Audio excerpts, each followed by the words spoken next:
थकित को शांति का वचन भयभक्त सिंह के द्वारा दिसंबर 16। अब क्यों देर करता है, उठ बपतिस्मा ले और उसका नाम लेकर अपने पापों को धो डाल। प्रेरितों के काम 22 अध्याय का 16 पद। बपतिस्मा उद्धार का तीसरा मूलभूत और प्राथमिक सिद्धांत है। इब्रानियों की पत्री 6 अध्याय का 2 पद।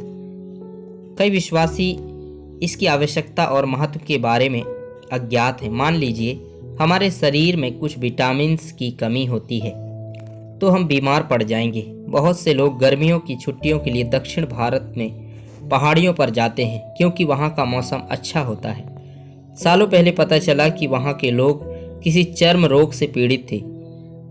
उसका कारण पता नहीं चला। मौसम अच्छा था, पानी अच्छा था और खाना बहुत अच्छा था, फिर भी लोग बीमार पड़ रहे थे। काफ़ी जांच करने के बाद पता चला कि पानी में कैल्शियम नहीं था। पीने के पानी में कैल्शियम मिलने पर वे ठीक हो गए। इस प्रकार हम देखते हैं कि कैल्शियम या फास्फोरस या आयरन या विटामिन की कमी शरीर में बीमारी को लाती है। इसी तरह अगर हम पानी के बपतिस्मा में पालन नहीं करते हैं तो हम आत्मिक रूप से विकसित नहीं हो सकते। बपतिस्मा उतना ही महत्वपूर्ण है जितना कि उद्धार का कोई अन्य मूलभूत सिद्धांत। विश्वासियों को इसके बारे में अंधा बनाए रखने के लिए शत्रु कई युक्तियों का उपयोग करता है। कुछ विश्वासी कहते हैं कि बपतिस्मा आवश्यक नहीं है। अगर हम फिर से जन्म लेते हैं तो यह काफ़ी है। नाम मात्र के मसीही के लिए बपतिस्मा केवल एक रिवाज है, लेकिन विश्वासियों के लिए यह एक गवाही है।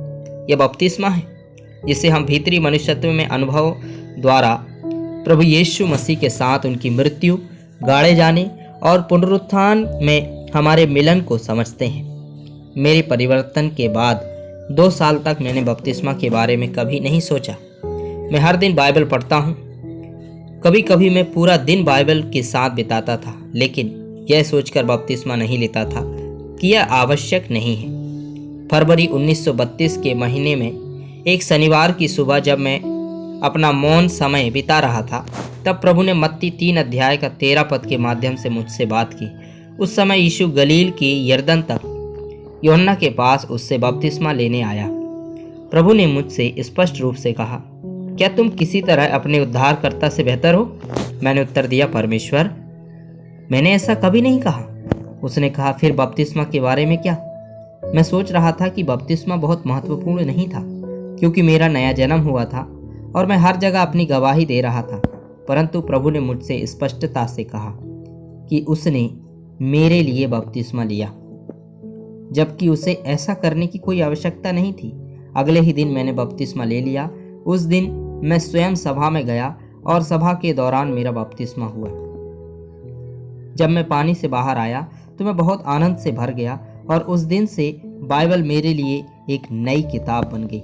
मैंने प्रार्थना और गवाही देने में बहुत स्वतंत्रता का आनंद लिया। मेरे लिए हर चीज़ नई हो गई। मैंने पाया कि सुसमाचार और पत्रियों में बपतिस्मा के बारे में 51 संदर्भ हैं। मैंने उन सब को एक साथ रखा और उनका अध्ययन किया।